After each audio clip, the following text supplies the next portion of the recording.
Shtabi i emergjencave pranë prefekturës në Shkodër raporton se në të gjithë qarkun po vijojnë reshje shiu, kryesisht me intensitet të lartë. Në bashkinë Fusharës raportohen rënje gurosh dhe inertësh në rrugë rurale, si dhe prezencë ujit në akse rrugore.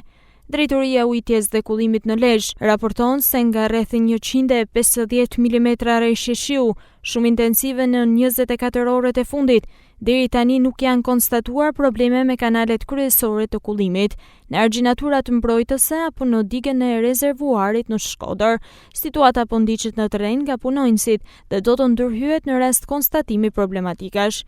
Bashkia Shkodër në njësinë administrative Gurizi, Qendër, po merren masa për pastrimin e urës dhe përroj që ka shkaktuar problematika, si dhe janë vënë në dispozicion edhe mjete shtesë për ndërhyrje. Bashkia Vaudejës raporton për mbytje banesash në njësinë administrative Bushat, Vaudejës dhe Hajmel, sipas raportimeve të deritanishme. Lumi Glin rrezikon daljen nga shtrati dhe përpasoj rrezikon për mbytjen e 1/3 së territorit të qytetit.